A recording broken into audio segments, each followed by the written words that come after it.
Thing is set up and it looks like it is. So let me just cue up my intro here and then we'll get started. So I am Terry Camersell and I'm here on behalf of Creation Fellowship Santee. We're a group of friends who love to study God's word and believe that the Bible, when read properly, disproves Darwinian evolution.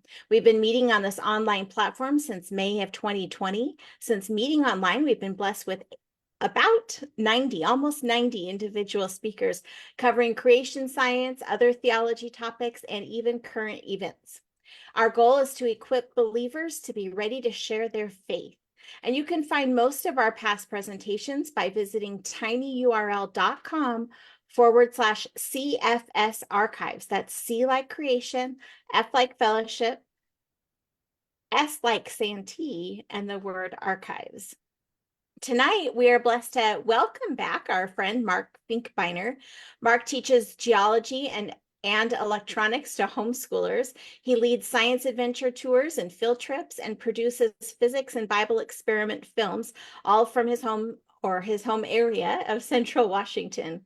Mark has previously spoken to us about the mountains of geologic evidence he has discovered in Central Washington and about Eve and the serpent. You can find those videos on our archives page. But tonight we are very excited and intrigued for his out of this world presentation on Bigfoot and aliens. So with that, Mark, go ahead. All right, thank you. Okay, well, yeah, it's been a while, and I will admit I'm a little bit nervous. I haven't given too many of these kind of talks, but I'd like to tell you a few things about myself. Um, I really got interested in astronomy when I was probably about 7 years old, and my dad, he actually had an experience with something that's out of this world. He woke up one morning, looked out the window of our house. We live out in the country. We live on a farm, and he saw this ball of fire rolling down this hill that goes by our place, and that freaked him out. And that got me really interested in flying saucers. And to tell you the truth, I made a commitment a long time ago. I would never speak on Bigfoot. I just always thought that that was just kind of moronic. But when I noticed that now that your various new age groups are now starting to link up Bigfoot with flying saucers, that kind of changed me then. I decided, hey, you know what? They're now starting to be honest, and they're making an association between Bigfoot and flying saucers. And so I thought, okay, well, maybe then I will speak on it. Because I believe that there is an association between Bigfoot and flying saucers. And so I hope I don't disappoint too many people, because I'm going to come solely from the perspective of the Bible and my law enforcement experience. Now, I've been a park ranger for 25 years, and I've had some pretty unusual events that have taken place, and I'll tell you about one of them. One night I was just standing outside with my wife, and we were just, gazing up in the stars. And there's this mountain right next to the park. It's called Rattlesnake Mountain. And at the base of the mountain, there's an abandoned missile silo there. And it was to protect the Hanford nuclear project when they were making plutonium.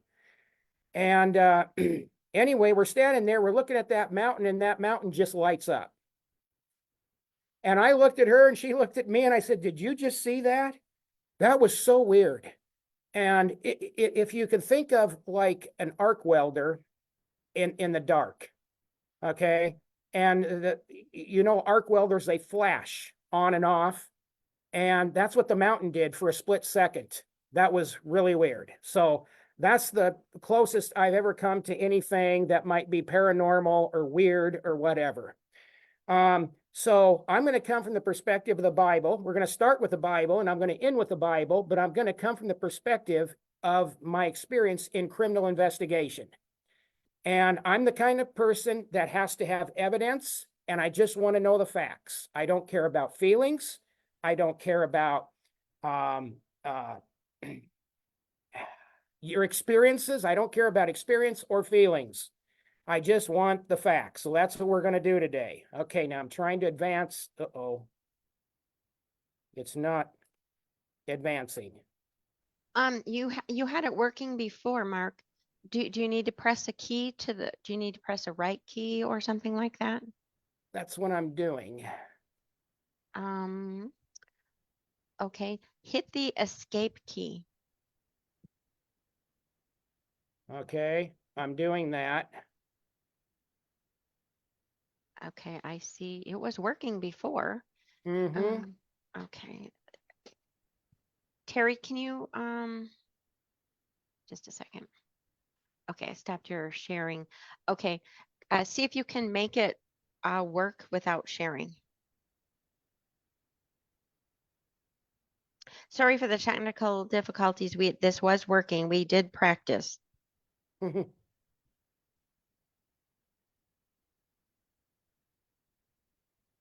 I just paused the recording. Okay, is it working for you? Otherwise, close out and start over again. Okay. Close your window, close the Explorer, and then reopen it, and then relaunch the program. Okay, let's see. Excellent. Wait, that was you relaunched the share. Try advancing the slide. That's what yeah, it won't do it. Uh-oh. Okay, I want you to try to do that while you're not sharing. So look at your screen and the Windows Explorer where your file is stored. Right. Okay, turn off close out the PowerPoint presentation. Close it out all the way. Okay. There, I did it. Okay, good. Now reopen it. Okay. And before you share your screen, make sure it's working and that you can see that it's working.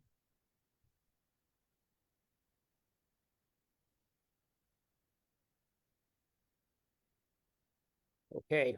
When I open it up, it's working for me. Okay, and it's working And for you? then, yes. Now I'll share the screen. Yep, share your screen. Okay. Okay, great. And if you have to leave it like this, that's okay. But if you want to go up to the top where it says slideshow and click on up now to the right a little bit, there you go. Go ahead and click on that. And then from the beginning. And now There we go. Okay. Wait, Awesome. don't say anymore until I get the recording going. Okay. Okay. And Okay. So what we're going to do is we're going to look at the subjects. There's 8 of them. So we're going to have an introduction. Number 2, define some terms, because if we don't define some terms, then we're going to be just stepping all over on top of each other. And when you don't define things, then nobody knows what anybody's talking about. Okay, then number 3, epistemology, how to think. That is so important. 4, Washington, the place to see UFOs. 5, space travel. Can life exist in outer space? Number 6, what does the Bible say?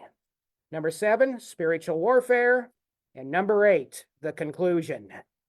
All right, so here we go. We're going to talk about, okay, well, first of all, kind of an introduction. These are the places that I've been. I don't know if you've ever been to Marfa, Texas, but this is a place where they claim to see strange lights at night.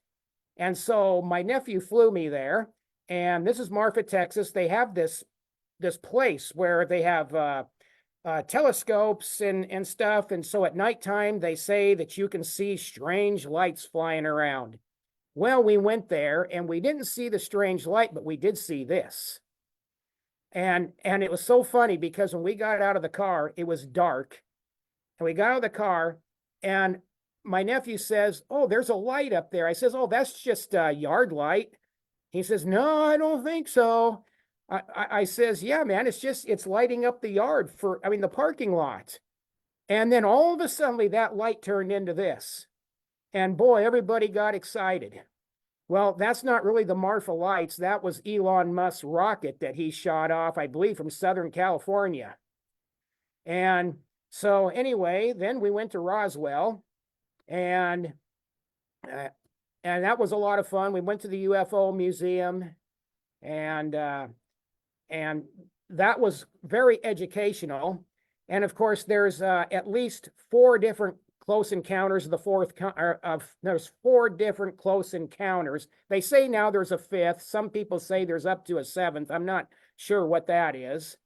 So yeah, there's my nephew standing. I'm not sure which one's the alien. And then, surprisingly, there was a rock and gem and fossil store, and the guy that owned it was actually a Christian, and he was carrying Answers in Genesis and ICR material there. So that was a breath of fresh air. Okay, so yeah, like I was saying, the various UFO groups now are starting to link aliens with Bigfoot. And that's quite surprising. And so I decided, okay, well, I'll look into this then a little bit further. All right, you know what? I can't hardly read where at the top of my slide. So I know that this is Ephesians, but it's kind of Ephesians 6:12. okay. I suppose there's no way I could get that little, I don't know, it's a bar across there that's kind of blocking it out, because then I Yes, don't know you can just put your mouse up there and scoot it out of the way. Oh, okay. Let's see. Oh, there we go. Yeah, that helps. Okay.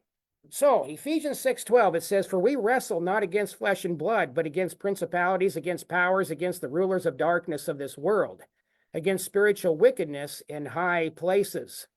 And so this is something that I remember when people are talking about flying saucers and Bigfoot. We've got to come from the perspective of the Word of God, because everything starts there and it ends there. And God is not going to allow anything to take the glory from him. And there are some people, they get so worked up over this flying saucer stuff and Bigfoot stuff, it's almost like they forget about God and remember that it's God that has to have the glory. And so I don't want to give away what I really believe just yet, so we'll continue on here. Uh-oh. Now we're froze up again. Why is that? Oh, there we go. Okay.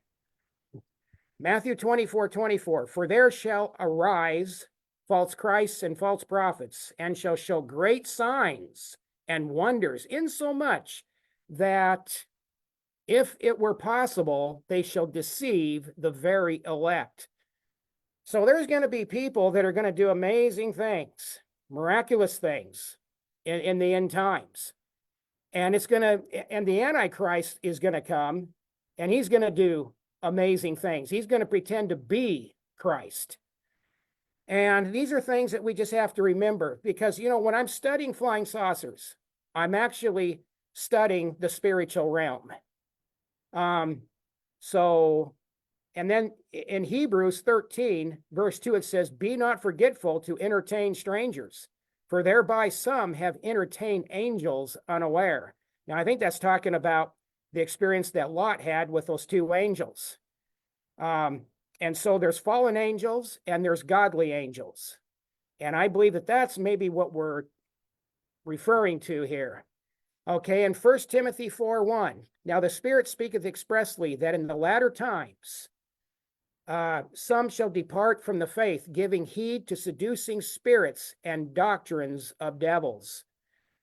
So in the latter times, so why would they be giving in to seducing spirits? See, I believe that maybe the flying saucers are the seducing spirits.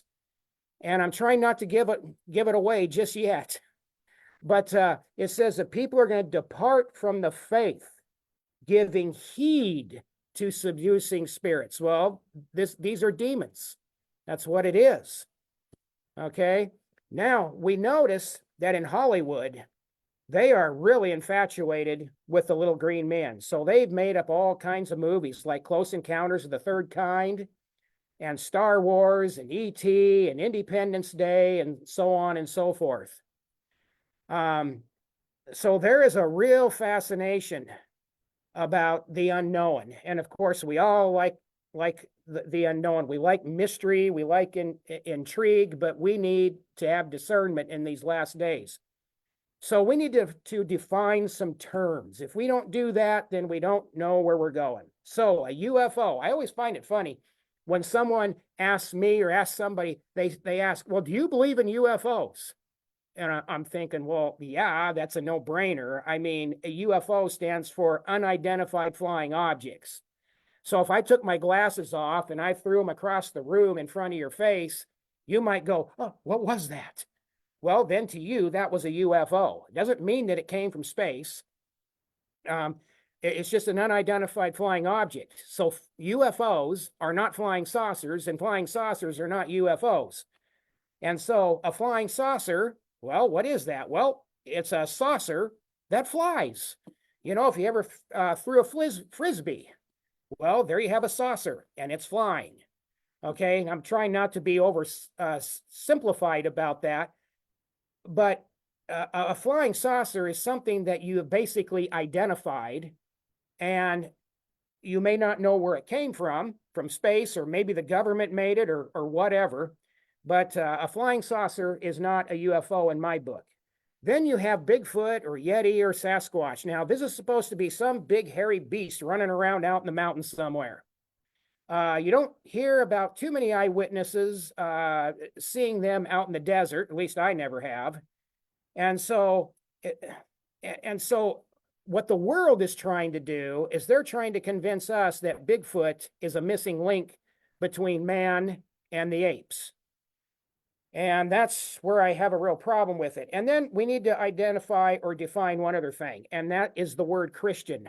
I was just reading in this book by Gary Bates. This is an excellent book. And he was saying how we need to be careful about how we define the word Christian. And I absolutely agree. And that's what I've been trying to get people to do too, is to define it right. Unfortunately, the world defines a Christian as someone who does good works, goes to church, maybe follows some moral law or something. But really, a Christian should be defined as someone who is born again, someone who has received Christ and repented of their sins. That's what a Christian is supposed to be. Okay, so now we've defined these four things. Okay, now, hold on to your seatbelts. We need to do a lesson on how to think. So number 3, how to think. All right, so we need to have a lesson in epistemology. Boy, that's a triple jointed 6-cylinder word. The theory of knowledge, especially with regard to its methods, validity, and scope. Epistemology is the investigation. Now get this, is the investigation of what distinguishes justified belief from opinion. Okay, now, one thing I cannot get across enough to my geology class, my students, is that just because someone tells you something doesn't make it true. If the story is the evidence, then you don't have evidence. Anybody can make up a story, and that's exactly what many people do. And I believe that that's exactly what happened with Barney and Betty Hill. You remember them back in 1961. They claimed that they were abducted by flying saucers. Well, now it's being determined that they made it all up. And I hate to tell you this, but we're going to get into this more. But you remember the Patterson film that was shot in 1967. There's a new book out now, and it's been pretty well determined that he made it up. Yes, he bought the monkey suit. Somebody wore it. He went down there 30 miles south of the Oregon border in California. I believe it was near the Klamath River.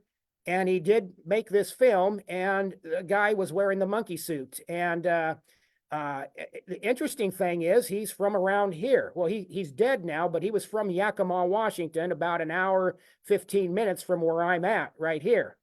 And so a lot of these abduction cases, famous Bigfoot cases, are now being found to be fraudulent.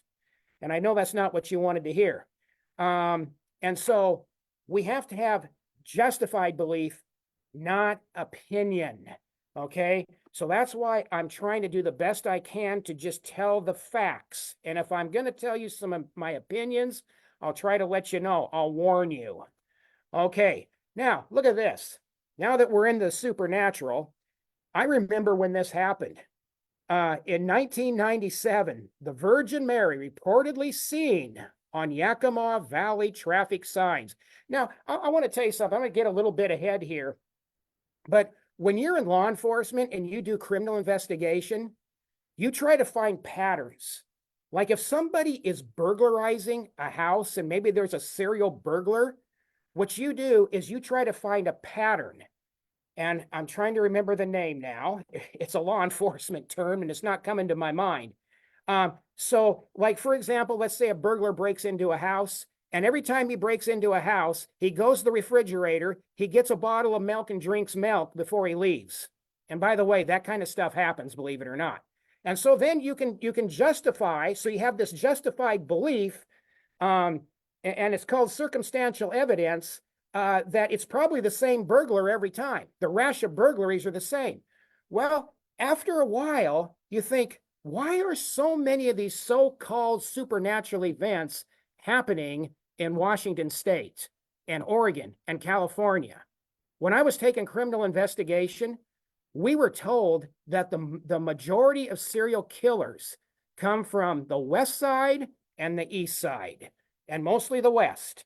Over here, Washington, Oregon, California. Some of the most famous or infamous ones comes from this area. And then not only that, but we have all the demonic activity too. And so here you got this group of people, and they're claiming that they saw the Virgin Mary on a road sign. Well, you know what? There's one way to dispel this myth. I don't know about you, but my Bible does not come with a picture of the Virgin Mary. So how would they know what the Virgin Mary even looks like? You see, you got to ask questions. And so this is why we got to have justified belief and not opinion. Okay, the Spokesman Review even picked it up. They claimed that they saw this apparition, and I'm going to link this in with flying saucers and Bigfoot because I think it's all related. And so they picked up on it. And yes, there's crowds of people who are claiming that they're seeing something that looks like Mary. Well, maybe they saw something, but nobody knows what Mary looks like. Okay, that's the point. Nobody on this earth knows what she looks like. Now, how to think? As evil as Nebuchadnezzar was, I have a little bit of respect for the guy because at least he wasn't stupid. Because you remember the story where he had the dream and he went to his witches, his sorcerers and astrologers and whatever. He went to them and he says, I had a dream and I need somebody to interpret the dream. And of course, his sorcerers and astrologers and magicians and witches, they all says, oh, well, tell us your dream. And then we will interpret the dream for you. And Nebuchadnezzar goes, oh, now wait a second, hold on. If you guys are so good with all your supernatural stuff, then you should be able to tell me what my dream was.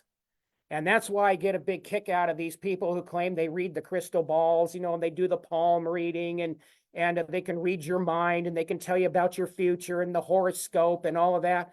Well, hey, if you can do that, then I shouldn't have to tell you my name. I shouldn't have to tell you where I live. You should be able to know my credit card number. Why should I have to give it to you for you to interpret my dreams or tell me my future? And that's what Nebuchadnezzar was doing.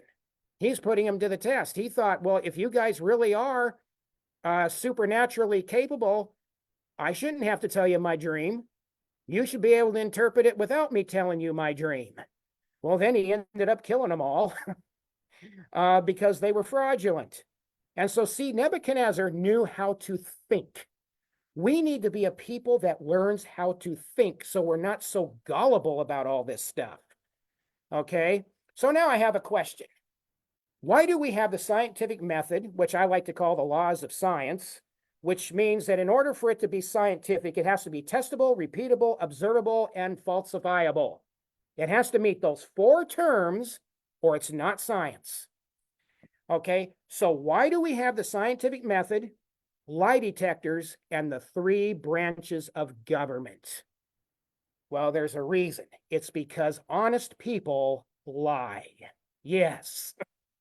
I cannot tell you how many times I've had to deal with people out where I work, out at the park, people who will tell you stories, and these are people that are supposed to be honest and everything.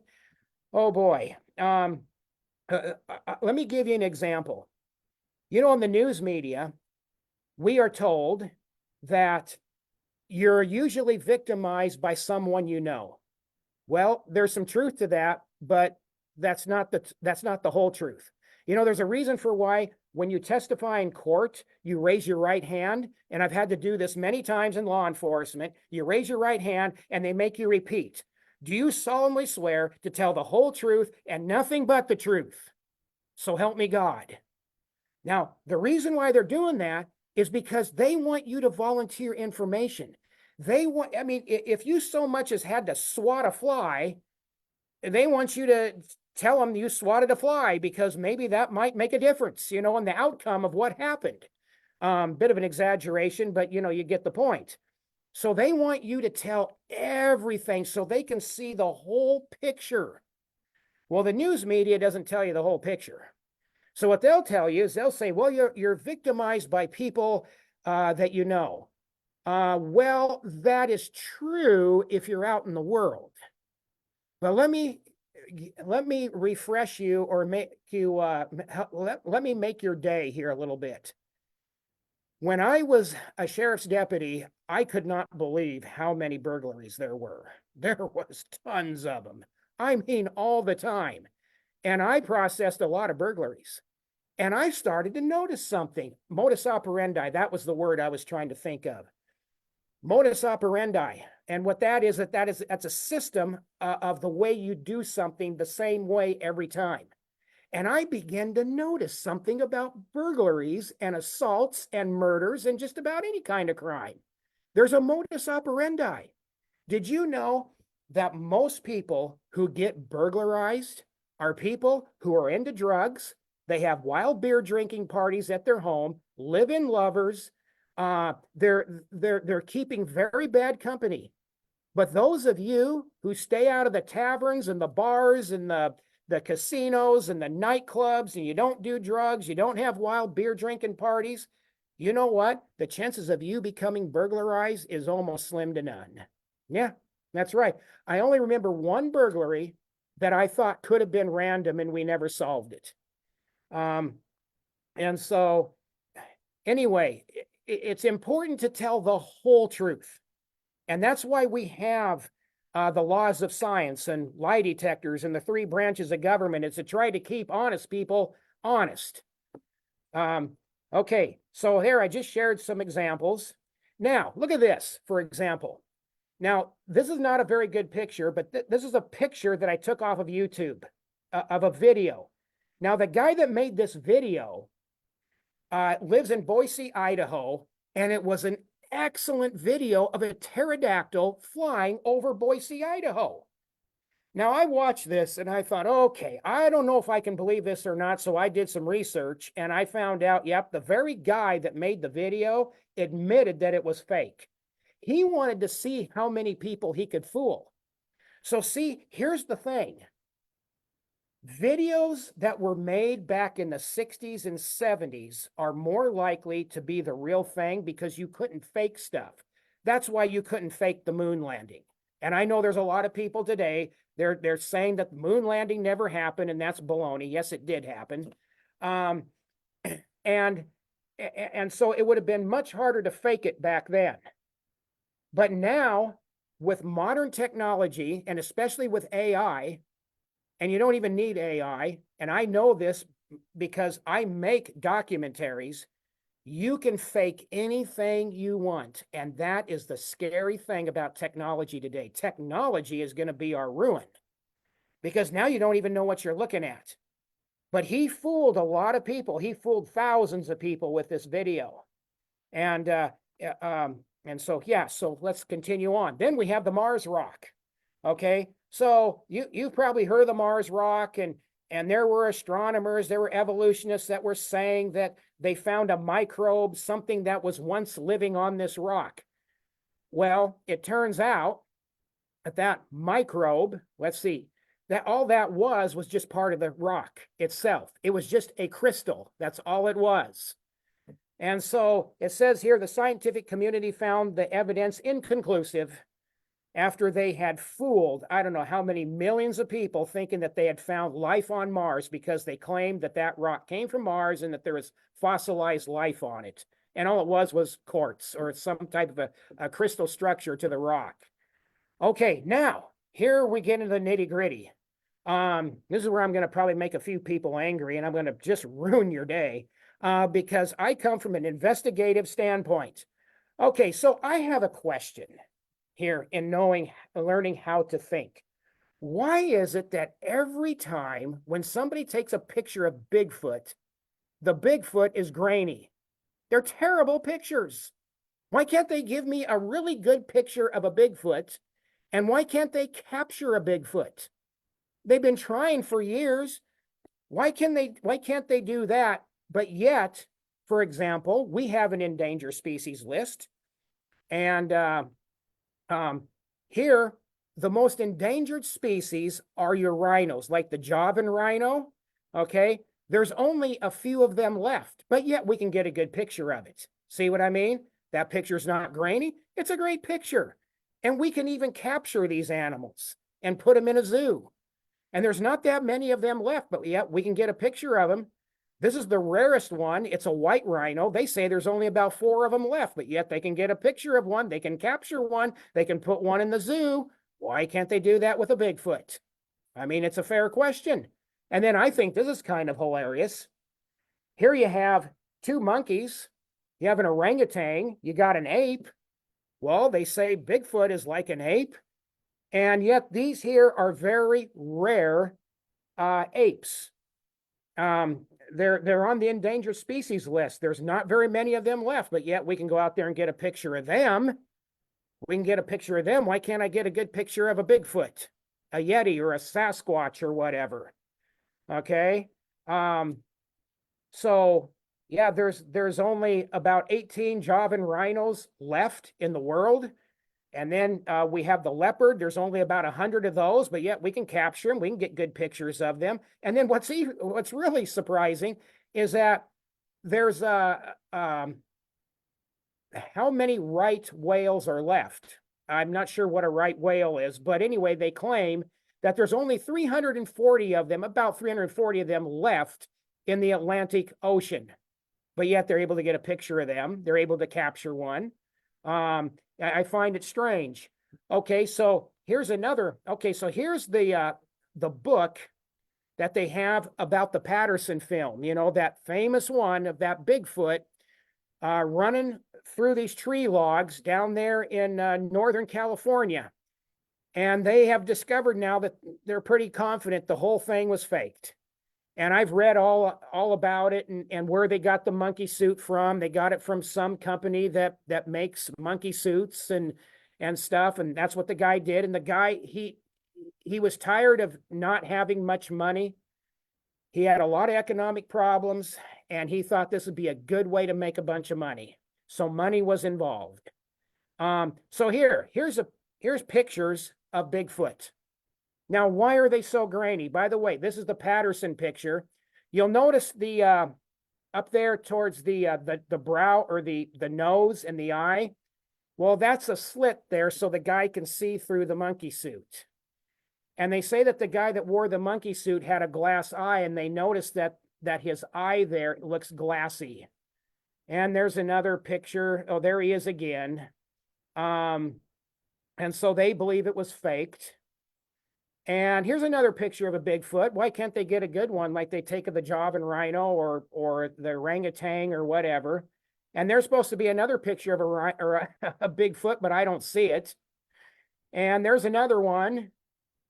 This is supposed to be in Hell's Canyon, I think, along the Snake River. And they say that's a Bigfoot. Well, why can't they just get a normal picture if it's real? There's another one. They had to outline it for you. That's why I'm very skeptical of all this stuff about the Bigfoot, because if they can't get a good picture of it, they claim this Bigfoot is carrying off a deer. So, and then there's another one, and there he goes. And there's supposed to be, oh yeah, there's one there at the bottom of those trees. And then this is pretty funny. Now I called my son into the room. This is a YouTube video, and I started taking pictures of it. And I says, "What does this look like to you?" And he says, "Well, the guy has white hair on the top of his head." I said, "I noticed that too." I says, "If you notice there under his arm, it looks like he's losing some of his clothing. He's trying to keep it on as he's running through the water." But then, of course, when we take a picture of a deer, it shows up just perfect. And there's a nighttime picture of a deer. Why can't we get a good picture of a Bigfoot if they really exist? We'll forget that one. Okay, now here's another one. How to think. Now, back in 1979, we sent the Viking mission Voyager up to Mars. And they took a picture. And when that picture came back, everybody in the community thought, oh, there is a face on Mars. There's a picture of a face on Mars. Oh, there's the evidence.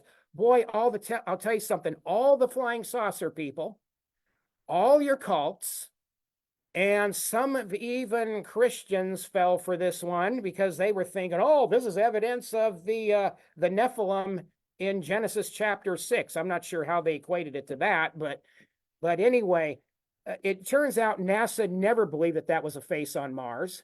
So they sent another satellite up there to take another picture at a different time of the day. And then that's what it looked like in April of 98. And then they say NASA's Viking 1 spacecraft captured this image of a Martian rock formation in 1976. Shadows caused the illusion. So it was illusion based on shadows. And so there's another picture of it. And then, as you can see, the pictures kept getting better as they kept sending more satellites up there to take pictures. So this is at 76, the next one is in 98, and then the next one I think was in 2001. And I can't see it because there's some things in the way. And so anyway, it pays to ask questions and to think, because sometimes what you see is not really what it is. So you don't want to take things for granted. And there's been other things.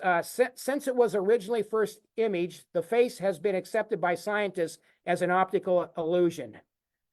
And there's other structures on Mars where people got excited and thought, oh, wow, there's another face, but it just turns out all it is a hill or a mountain or something. Okay. And then I had to bring this one in. This one, it just kills me every time. People will bring up this molecule, laminin, and they will say, well, it looks just like a cross. No, this is the drawing. Okay, slow down. Somebody drew this. This is a computer image is what it is. It is not the real thing. It doesn't look like a cross. This is what it really is. And I don't know why people do this. I think it's to make Christians look foolish. But the real molecule does not look at all like a cross. And we have to go by facts and not by feelings or experiences or stuff. Somebody thought, oh, look, there's a pyramid on Mars. Well, we got a closer picture and there it is. You see, so there's no evidence of aliens on Mars. They're trying to find evidence of extraterrestrial life on Mars, and they've never been able to find it. So, modus operandi, it's a particular way or method of doing something, especially of characteristic. Well, I can't see the rest of the words there because it's in the way. I can read it for you. It says a particular way or method of doing something, especially one that is characteristics or well established. Right. Okay. Thank you. Okay. All right. So what I do is I like to take this idea of modus operandi and start seeing if there's a pattern. And I've noticed that there is an actual pattern here. The more drugs that get used, the more flying saucers people see. And I'm going to show you that throughout this lesson here. Okay, so in 1960s and 70s was an uptick in drug use, and there was also an uptick in flying saucer sightings. It just turns out that the New Age movement is very well versed in their drugs, and they are hoping, like everything, that little green men are alive and well in outer space. They want to believe that because they want to believe that we are one day going to take this evolutionary leap into the age of Aquarius, and we're going to become our own little gods. So they're hoping that the flying saucer thing is right. They're hoping that well, in fact, they're hoping that they can make contact with the little green men so that they can tell us how to save us from ourselves.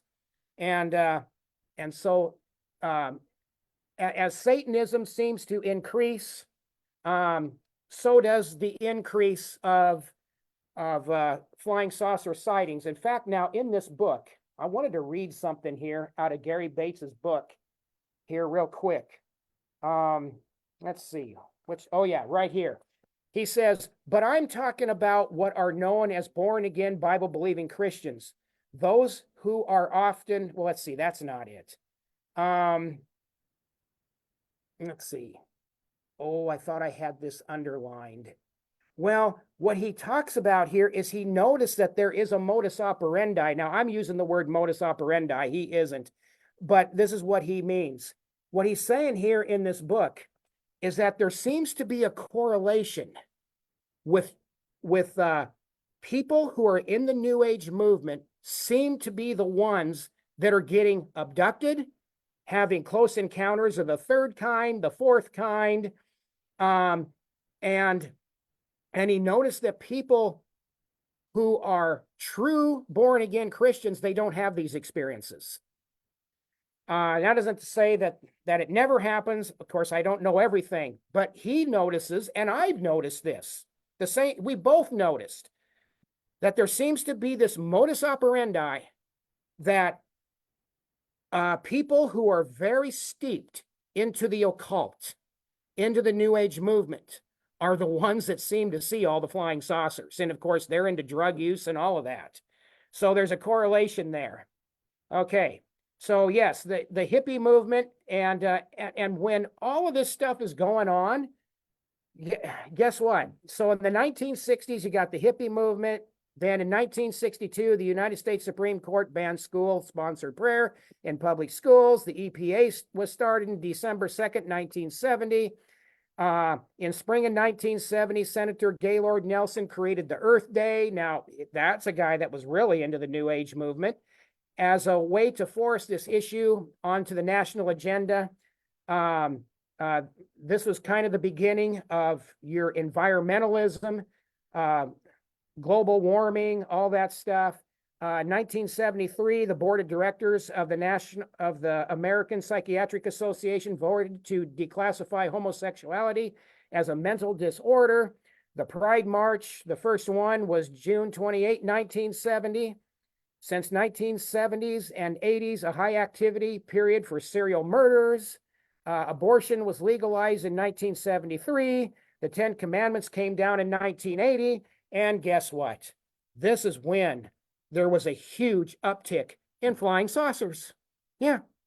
So you start putting it all together. You know, this is kind of fun. I enjoy doing all this investigation. Oh, and there's one other thing, and I can't read that one. Can you read that?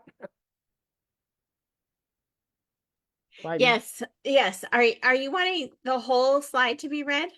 No. In fact, Okay. you don't have to read it. It's okay. I think I made my point. Okay. Let's move on. Mark, let me ask, what's in the way? Is it that bar again? Because you can always just move that bar around. Yeah, it is. It's in the way. Okay, I'll put it back up there.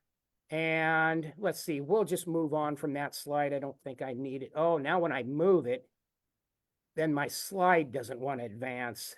Oh, Maybe it will here in a second. It just has to catch up. Oh boy. technology, you can't live with it and you can't live without it. Maybe he needs to alt tab because he put his cursor into Zoom and now he needs to put it back into PowerPoint. Okay, hit Alt. hold down Alt and then hit Tab one time and then let go of Alt. Okay. And see if that makes a difference. Hit Alt and what? The tab just one time Oh, okay. and see if that makes a difference. There we go. Oh, yeah, there you go. Okay, so hold on just Okay. 1 second. Let me get the recording going again. When you hear the creepy voice, you can start.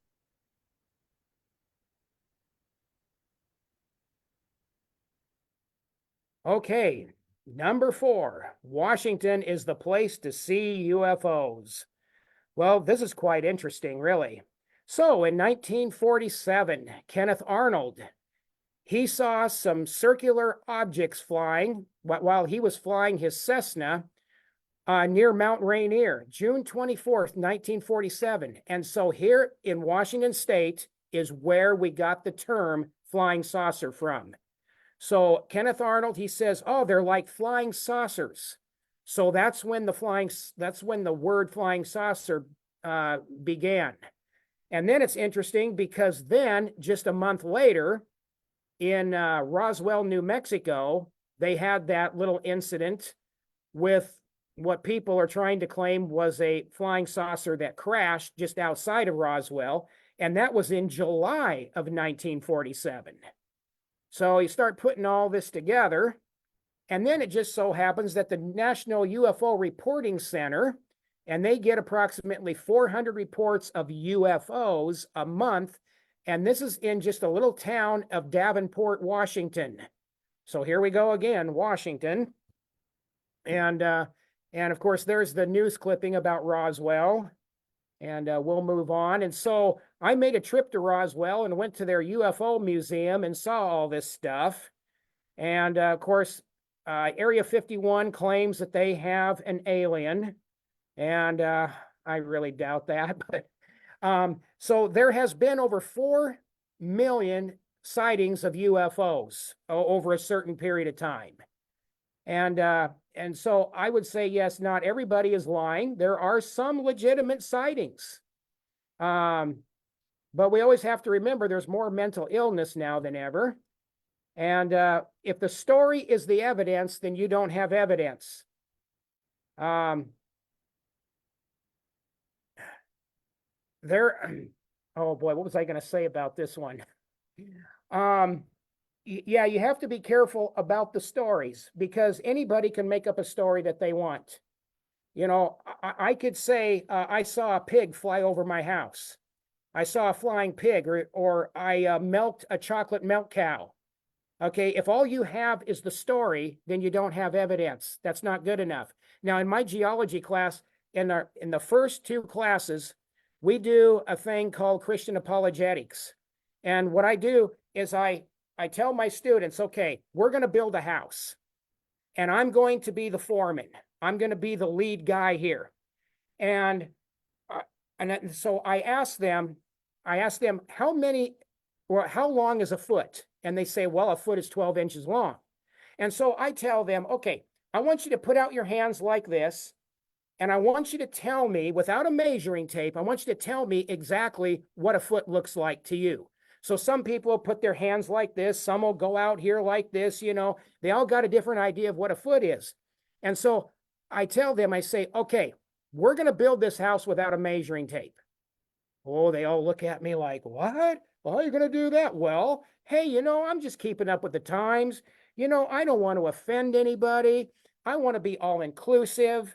And I want to love everybody.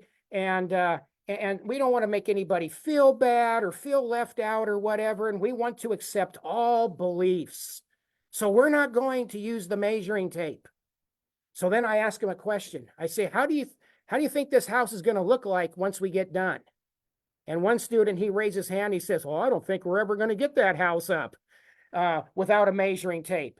And I said, and that's exactly how people are thinking today in this world. We're doing it. We're trying to do it all without the Word of God. And the Word of God is our measuring tape. And it just so happens that in Paris, I believe it's in Paris, they have a piece of metal alloy that is refrigerated and it is exactly 1 meter long. And that is what all measuring tapes go by. You have to have a standard. And we don't have a standard anymore by which people have to think. And when we don't use the word of God as our standard, then we can't think anymore. Then it just becomes opinion. It's no longer based upon logical thought. And that's what I'm trying to teach here is logical, using logical thought. Okay, so Washington is #1 state for UFO sightings. Wow. An Eastern Washington man records 180,000 UFO sightings, even if others debunk them. Here on YouTube, they got a video about it's saying that Washington State is a hotbed for UFO sightings. And it's even on TripAdvisor. You get on TripAdvisor and they're going to tell you where to go to see UFOs. Isn't that amazing? So UFO watching near Mount Adams. Okay, so there's this ranch, and I watched the video on it, and I forget what that stands for, but it's just, it faces Mount Adams. And there's this ranch you can go to, you can camp there, and you can expect to see UFOs. But when they interview the people that run this place, you begin to see that there's drugs involved, and they're actually are calling on UFOs, kind of like if a person was running an Ouija board. Now, I've never ran an Ouija board, but I know something about it. You know, you use it and you call up what they think are dead people's spirits, but really it's demonic. But they're calling UFOs to come see them like a person running an Ouija board, which is just amazing. Here it says, an unprecedented event is unfolding in a small town known as Trout Lake, Washington. This event has the potential to change the course and destiny of humanity and the earth. Oh, the people of Earth are being offered a chance to join the rest of the universe in peace. Oh, remember that. For the rest of the lesson, the technologies to end disease, clean up, and restore the environment. Fuel less energy technologies and the virtual keys to utopia have been disseminated and are waiting for distribution and production. The whole new world is unfolding for those with the courage to accept it. The CE5 contact was spiritually, oh, there they go, spiritually and technologically advanced extra and ultra terrestrial off-world visitors, which we refer to as the greater family of man, has occurred at the home of James Gilliland, known as the ECETI Ranch. ABC, Fox News, and the History Channel, Evening Magazine, and other cable channels too numerous to mention have covered the ongoing contacts at the sanctuary. Radio shows such as Coast to Coast AM with George Norrie and Art Bell, Jeff Rents, and many others have all covered this incredible, verifiable event. Wow. So you see what they're admitting to? They're admitting that whoever is running these flying saucers is of an advanced technology and they're spiritual. And that's where I'm going with this, in case you haven't figured it out. Okay, so it says here the last phase is to create a template, a galactic exchange center like none other, where full interface and exchange of wisdom and technologies can occur. This sharing of interface will assist humanity in a quantum leap. A quantum leap in evolution, thus joining the rest of the universe, the greater family of man, in a bold new adventure. Oh, look what it says here. The age of Aquarius is here. Oh, well, we heard about that in the hippie movement, didn't we? I just talked about that back in the 60s and the 70s. Love, compassion, and service to humanity and the earth are now prerequisites if we are going to continue in our evolutionary process. It is time to live in peace and harmony with each other, our environment, and the greater family of man throughout the multiverse. Well, you see what's going on here? This is my whole point. And I'm getting to the point a little bit too quick, but you see where I'm going with this. The whole idea behind flying saucers, Bigfoot, it's all part of the demonic world. This is Satan, who is deceiving mankind into believing that what we got to do, we got to bring all the countries of the world together under a one world government, a one world religion, a one world economy, and we use all of our resources to make contact with these alien beings, and they will come back, and they will come back to save us. Instead of looking for Jesus to come back, they're looking for the space aliens to come back, and they believe that we will one day take this quantum leap into the new age, into the age of Aquarius, and evolve and become like them.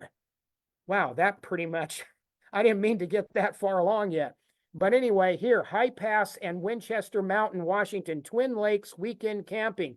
So it lists trip with the aliens. I'm not sure where that's at, but it's another place in Washington you can go to see aliens. Here's a road tripper. It talks about out of this world campgrounds, the best places to spot UFOs and enjoy the great outdoors. Marfa, Texas. Now, I went there, and Marfa, Texas, they say you can go there and you can see these weird lights, and they just fly all over. And I already kind of talked about that, but got to have pictures of that here somewhere. And anyway, then in England, they have the UFO trail.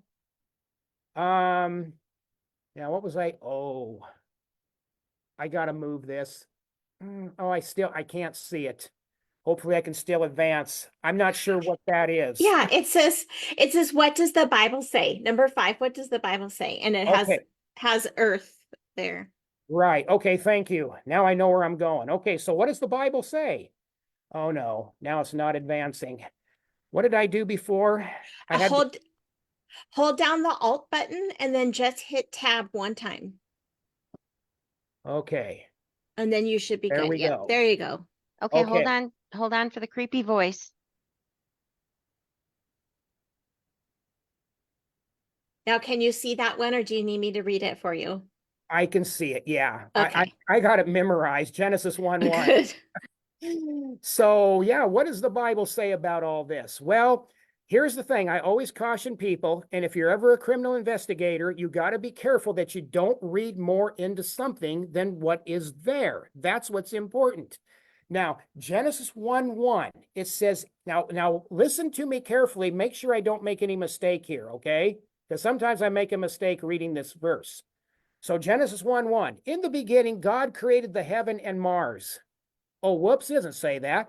Let me try that again. In the beginning, God created the heaven and Andromeda. Oh, no, wait a second. It doesn't say that. It says heaven and the earth. God is concerned about earth. That is where his focus is at. Now, if you want to believe in little green men, that God created little green men in outer space, well, go knock yourself out. You can have that opinion. I give you the right. The only thing is, we don't have evidence for it. That's the problem. God seems to be interested here on earth, and he doesn't want anything to take his glory away. So now, why did God create, and I can't read some of that, why did God create the heavenly bodies? I believe is what it says. Okay, so yes, all the heavenly bodies. Okay, thank you. So number 1, to serve as signs to mark the seasons, days, and years, Genesis 1:14, for life here on earth. See, it's all about earth. Number 2, to give light upon the earth, Genesis 1:15 and 17. Number 3, to govern the day and the light, Genesis 1:18, to provide consistent markers giving order to creation. Number 4, to separate the light from the darkness, Genesis 1:18, to show visually here on earth the distinction between, and I can't read that, but I think the distinction between light and darkness. What was it? Which number? Number 4 at the very bottom. Oh, yes, the distinction between the two. That's where it ends. Okay, well, that's good enough. Yeah, but between light and dark. Okay. Number 5, to declare the glory of God. See, that's why God created all the stars and all the galaxies. And my gut feeling is, now this is opinion. Okay, now here I'm interjecting my opinion. I think that when Adam and Eve, before they sinned, I think they could see all the amazing galaxies out there. They could see more stars. You know, when sin came into this world, it corrupted everything. And so we are not as able to enjoy God's creation like they could. And that's what I think. Number 6, to cause us to praise him. Psalms 136, 3-9. Number 7, now this is an interesting one, to stabilize Earth's orbit and promote life on Earth. Now, I'll show you something more about that in a minute.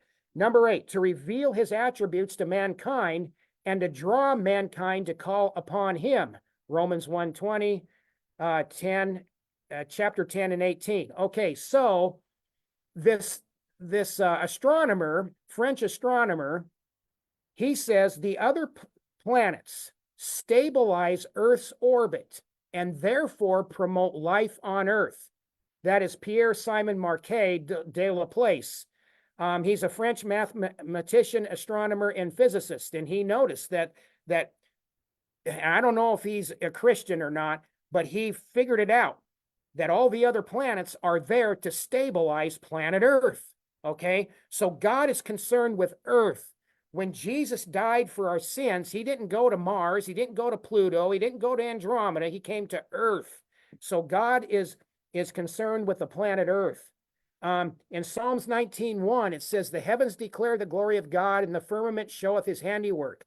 Psalms 97:6 says, the heavens declare his righteousness, and all the people see his glory. Psalms 115:15, ye are blessed of the Lord, which made heaven and earth. And then Genesis, let's see, and then 16, the heaven, even the heavens are the Lord's, but the earth hath he given to the children of men. You start seeing the modus operandi here. God is concerned with earth. Yeah, this is where we give God the glory, is from earth, and we see God's glory out in the heavens. Now, scientific evidence that shows Earth is a unique and special place. All right, here is something that's fascinating. Did you know that the North Pole is in direct alignment with the North Star? Yeah. So the North Star is at the tip of the Little Dipper. And, okay, so if this shows right, okay, so if you're at the North Pole, and if you could take footage, time-lapse footage, all the stars would go around you. If you're aimed at the North Star, okay? So here, hopefully you're seeing that, the Big Dipper and the Little Dipper go around the North Star. Huh, interesting. Yeah, Leviticus 1:11, and he shall, let's see, is this? Okay, yeah. And he shall kill it on the side of the altar northward before the Lord. And the priests, Aaron's son, shall sprinkle his blood round about upon the altar. You're going to notice the Bible is also very concerned about what's in the north. You're going to see this. Oh, I can't read that. Psalm 75:6, for promotion cometh, oh, I can read it. For promotion cometh neither from the east, nor from the west, nor from the south. Well, then where does promotion come from? The north. Is this verse insisting that heaven is in the north compared to where the earth is at? Very interesting. Job 26:7, he stretches out the north over the empty place and hangeth the earth upon nothing. Well, they have discovered there is an empty place or void in the north of our universe. It was first discovered with a 200-inch telescope on Mount Palomar, California, and is now being studied by 3 separate observatories across the country. I can't read the first line up there. I got it. This empty place has been found to be so large that it could contain 2,000 Milky Ways. Okay, thank you. Yeah, so there's a void up there in the north, up in space. The Milky Way is 100,000 light years across. That would mean that light traveling at 186,000 miles per second would take 100,000 years to travel from one end of the Milky Way to the other. So here we have this place that could contain 2,000 Milky Ways. There's a void up there in the north. Is that where heaven is at? Is that where our loved ones are at? Okay, in Isaiah 14:13, For thou hast said in thine heart, I will ascend into heaven. I will exalt my throne above the stars of God. I will sit also upon the mount of the congregation in the sides of the north. Wow. Okay, so let's see. I'm just going to continue on because we're kind of running out of time. Okay, so this, let's see, space travel. Number 6, space travel. I call this the solar system for dummies. Just like the books, the electronics for dummies, geology for dummies. Well, here we go. So here's a picture of the Hubble spacecraft took. Now, as I understand this, okay, if you were to take a dime and extend it out as far as you could with your hand, and then your eyes, and then look through that dime, it would blot out this much space that you're looking at right here. And in this space, there's thousands of galaxies, just blotting out just the width of a dime at an arm's width from your eye. Okay, now with that in mind, let's get some perspective here about space. So here is Earth. Okay, so you see Earth there, it says 66,500 miles an hour. It's got that little red dot. That is Earth in the solar system. Okay, in our solar system. Now, if you compare the solar system, you look down, you see the little red dot, the solar system in the Milky Way. Now look how small the solar system is to the Milky Way. Now I'm going somewhere with this. Okay, now take the Milky Way. Wait a second, that's the same picture. Okay, then you take the Milky Way and put it into a supercluster of 2,500 galaxies. And that's what it looks like. 40 million light years across. Okay, then you take that supercluster and put it into the observable universe. 10 billion light years across. So that gives you an idea of how big. We don't even, I haven't even begun yet, but you can see how big the universe is. So my question is, how would a little green man even find us? It would be easier to look for a needle in a haystack. So the next time you see an image like this, just remember, for God so loved the world that he gave his only begotten son, that whosoever believeth in him should not perish, but have everlasting life. See, so once again, God is interested in planet Earth. Now, here's where things get really cool. I'm going to try to move this. Okay, there we go. Okay, so it says down here, one light year is the distance that light travels in 1 year. In a vacuum at a speed of 186,000 miles per second, or about 5,880,000,000,000 miles. Now that's 1 light year, okay? Now keep that in your mind because I'm going to boggle your mind, okay? So the closest star to Earth is 4.367 light years away. So if you were to go at the speed of light, it would take you millions and millions and billions, trillions of years just to get to the closest star. So you still want to keep believing the little green man? I kind of gave up on that. Here's another one. What about the Andromeda Galaxy? Well, the Andromeda Galaxy is 2.5 million light years away. You'd never get there, even at the speed of light. Speed of light is way too slow. And it would take all the energy in the universe just to get you up to the speed of light. And then if you slow down, it takes all the energy in the universe to slow you down. So you begin to see how ridiculous this idea is of little green men traveling around. The diameter of the Milky Way is 100,000 light years. The radius is 50,000 light years. Our sun is, I got to move this again, is 30,000 light years away from the Milky Way center. So spacecraft traveling at the speed of light from Earth can get out of the Milky Way galaxy only after 20,000 light years of time for the person observing from the Earth. Okay, so now with that in mind, number 7, spiritual warfare, an examine of the supernatural. Okay, paranormal. Paranormal means not scientifically explainable. It is part of the supernatural. Now, when you go to Roswell and you go to their museum, you're going to notice things like this. They are claiming, so this is something that they made that represents the evolution of aliens. Okay, I'm going somewhere with this. Oh, yes. Okay, so here's what's really fascinating.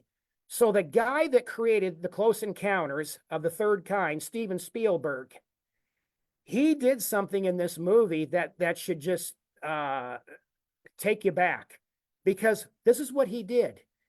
He showed a flying saucer arriving at a house. And anytime when a flying saucer would arrive somewhere, the house would become haunted.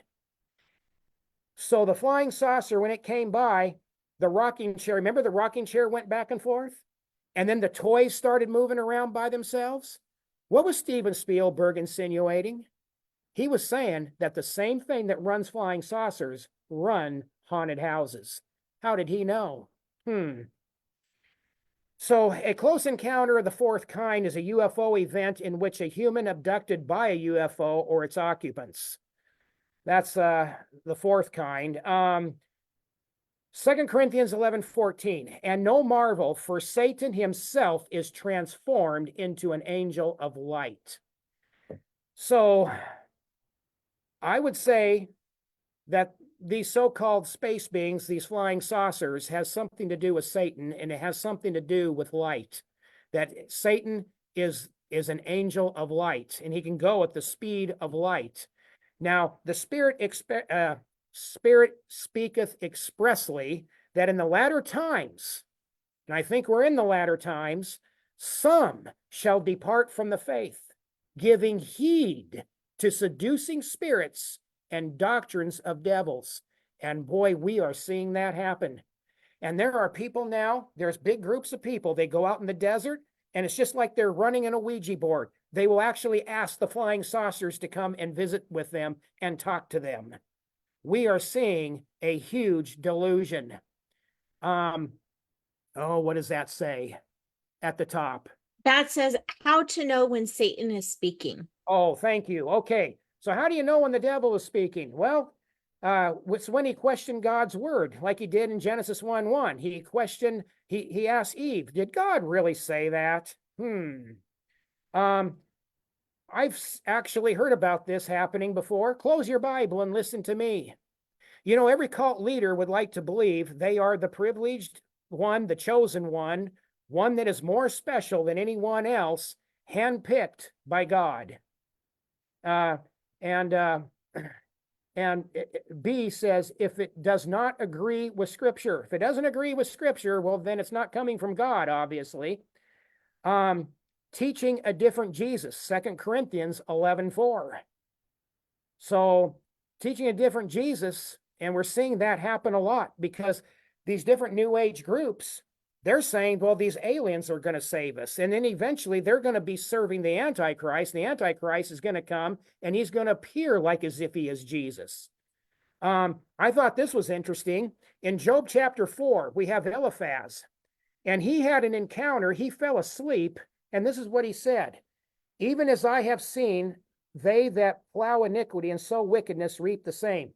By the blast of God they perish, and by the breath of his nostrils they are consumed. The roaring of the lion and the voice of a fierce lion and the teeth of young lions are broken. The old lion perisheth for the lack of prey, and the stout lion whelps are scattered abroad. Now a fang, okay, this is where I should have started. Now a fang was secretly brought to me, and mine eye received a little thereof.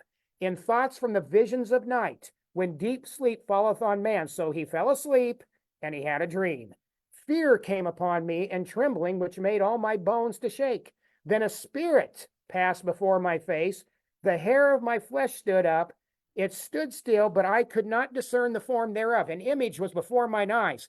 There was silence, and I heard I heard a voice saying. Eliphaz thought he was getting a message from God. He wasn't. That was from a demon. And this demon was making false accusations in Eliphaz's mind about Job. And so we got to be very careful when anyone says, I'm speaking for God. No. I just believe the Bible, okay? Just leave me alone. I'm going to read the Bible. The Bible tells me what God is going to say. Now, here's something interesting. During a speech before the United Nations in 1987, President Ronald Reagan spoke longingly for the world unity that would happen if aliens invaded the Earth.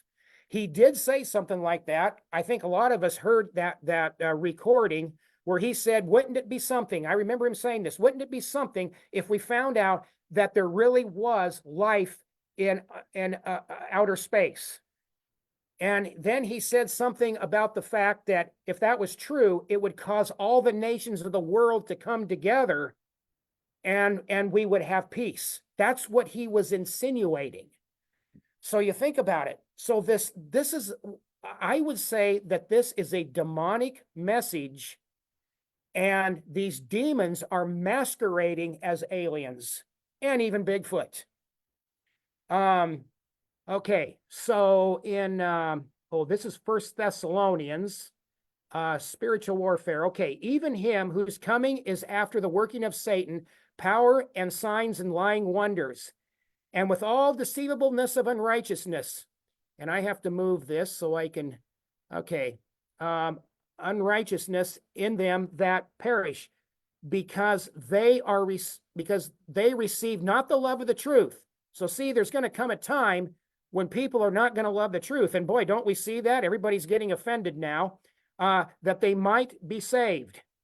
And for this cause, God shall send them, oh, there you go, strong delusion, that they should believe a lie, that they all might be damned who believe not the truth, but had pleasure in unrighteousness. So where's the world going with all of this? We're seeing where the evolutionists, they cannot prove that evolution happened here on Earth.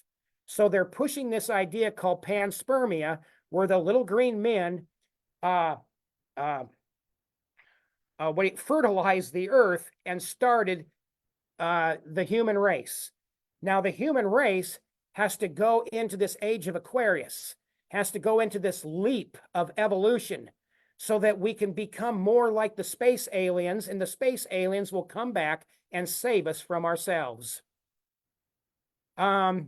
Okay, the characteristics. Okay, I'm just gonna, because of lack of time, I'm just gonna Yeah, go we're through coming that. up on time. Right. So in John's Gospel, chapter 14, verse 30, and come on, I gotta move. Okay, verse 30, Jesus calls Satan the prince of this world. Elsewhere, he is called the prince of the power of the air. Okay, well, that makes sense. For we wrestle not against flesh and blood, but against principalities, against powers, against the rulers of darkness of this world, against spiritual wickedness in high places. So I would say, yeah, high places up there. Now, this is interesting. This guy, Whitley Strieberg, he's very popular in the evolutionary scientific world. He wrote the book called Communion, and he calls it a true story. And this is a story that he claims it happened to him. He says, I felt an absolutely indescribable sense of menace. Whatever was there seemed so monstrously ugly, so filthy and dark and sinister. Of course they were demons. They had to be. Well, he's saying that these aliens are demons. So the book is about aliens meeting with him and attacking him. But he's describing them as demons. Okay. A few investigators, notably Ray Palmer and John Keel, and this other guy, I can't pronounce his name, have suggested that there may be a link between UFO events and occult phenomena. At first view, the very suggestion of such a link is disturbing to a scientist. Yeah. However, the phenomenon reported by UFO witnesses involve poltergeist effects, levitation, psychic control, healing, and out-of-body experiences, familiar themes, occult literature, which have inspired not only witchcraft revival, but also psychic writers and scientific parapsychologists. Furthermore, there is a connection between UFOs and occult themes in their social effects. And that is by I can't pronounce his name anymore, Jacques Vallée. And he's a guy that's very much into the UFO movement, and he's written a lot of books, and this came out of the Messengers of Deception. And then this other guy, Dr. Pierre, and he's an astrophysicist, astronomer. He's very well known. And he says UFO behavior is more akin to magic than to physics as we know it. The modern UFO knots and the demons of the past days are probably identical. Wow. Okay. 50 years of the so-called modern flying saucer era have produced no hard evidence that we are being visited by spacecraft from another planet, or that U.S. government is conspiring to keep us in the dark about the same. Yeah, see, people, they get sidetracked, and they're always saying, well, I think the government is making these flying saucers. Well, who cares if they are? I mean, they got to be making something to protect our borders and to help us fight wars. And if it's a flying saucer, whatever, I don't worry about that kind of stuff. We believe that there is a definite link or overlap between UFO phenomenon and psychic phenomena. To us, the most likely answer to all of this is that we share this planet with another intelligence, whatever it may be, and that this situation has existed throughout recorded history, if not longer. And that this guy, John James Mosley, is quoted as saying that in this publication. Okay, so I've already mentioned this, so we're kind of wrapping this up. Steven Spielberg, he makes this show, and he makes a connection between flying saucers and haunted houses. In other words, it's demonic. Oh boy, what does that say? Oh, I think it says conclusion. Conclusion, exactly. Okay, thank you. All right, so what we are dealing with here is deception. Deception is the intentional misleading or beguiling of another, and that is what Satan is doing. And so it's interesting, you go to the UFO museum in Roswell, and everybody who claims that they see these flying saucers or these aliens, they all draw the same picture, big almond eyes, ugly face. Let's see, where is this at? I think this is I can't read that up at the top, but I think this is Second Thessalonians 2:3-4, King James Version. Okay, thank you. Let no man deceive you by any means, for that day shall not come, except there come a falling away first, and that man of sin be revealed, the son of perdition. In other words, the Antichrist. It wouldn't surprise me, and this is my opinion, this is just theory. I think it would be very deceptive, very misleading for the Antichrist to show up in a flying saucer. Why not? Because that is where people are going in their minds. They're all thinking aliens are coming back to save us. They're not thinking about Jesus coming back. They're thinking about aliens coming back. So verse 4 says, who opposeth and exalteth himself above all that is called God or that is worshipped, so that he as God sitteth in the temple of God, showing himself that he is God. Okay. So Daniel talks a lot about the Antichrist and the Antichrist exalting himself.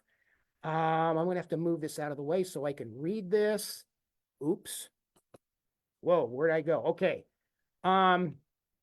What does that say at the top? That's a science and NASA's vision for space exploration. Okay, yep, that's it. Okay, so this is what they said. To understand and protect our home planet and to explore the universe, robotic exploration across the solar system to search for evidence of life to understand. So SETI, Search for Extraterrestrial Intelligence, and NASA are both out there trying to find aliens to save this planet. Now, in the Roswell Museum, I took this picture. It says the evidence is overwhelming that planet Earth is being visited by intelligently controlled vehicles from off the Earth. And so I already mentioned this, but people are calling upon flying saucers like people are using a Ouija boards. That's why I think it's the same thing. We're gonna just forget that one. And so there's Yep, this we're great, getting close. We're at time. okay, so I'm just about done here. So there's this great deception where people are looking towards flying saucers. You can see these pictures that they're drawing. We started out as an ape, we go from man and evolve into the aliens. And this is the theme. Oh, I'll leave that one alone because we don't have time. I was going to talk about the one world government. So this is all leading towards a one world government and a one world religion and a one world monetary system. And I know there's some people that are going to ask the question, well, what about Ezekiel? You know, seeing the wheel within the wheel. Well, if you read this right, this has nothing to do with flying saucers. This has to do with Ezekiel seeing all of this glorious stuff about God. He's seeing God's radiance and splendor of God's glory in Ezekiel 10, a display of his holiness, power, and sovereignty over the nation of Israel. That's what this is about. And the cherubims, those are angels. Those are godly angels. Okay. Oh, okay. Well, we're done. So that's my conclusion. So my conclusion is that Bigfoot and the aliens are the grand deception to deceive mankind believing in evolution, and that one day we will become like them and the aliens will come back and they will save us instead of Jesus. I'm done. Okay. Well, that definitely was a thorough investigation. So since we are short on time, let's go ahead and wrap things up right away. It doesn't look like we have really any questions anyway, since you covered a lot of stuff, but it was very good. So why don't you tell people you have the Tri-Cities Creation Science Club, right? Why don't you tell people about how to find you there and sign up for that? Okay, well, you don't really have to sign up for it. I haven't had it in the last 2 years because of some things that have come upon me, my wife passing away and stuff. And so I'm hoping to get that restarted within the year. And the Tri-Cities Creation Science Club is just simply where I do PowerPoint presentations for the public on Noah's flood, astronomy, you know, anything creation science related. And anybody can come to it. And it's at Temple Baptist Church here. And sometimes I do science demonstrations, and that's what it is. And I will let everybody know. They can find out by just simply being my friend on Facebook, because I advertise it there. And I have a website. It's Mark's Academy of Science. Perfect. And that's Tri-Cities, Washington, Kennewick area, right? Central Correct. Washington. Yes. Okay. All right. And again, we are Creation Fellowship Santee, and you can find links for our upcoming speakers by typing in tinyurl.com/CF Santee. That's C like creation, F like fellowship. Santee is spelled Santee. Join us next week, March 7th, as our good friend Alan Smith talks about Atlantis, the lost city, from a biblical perspective. Thank you for tuning in.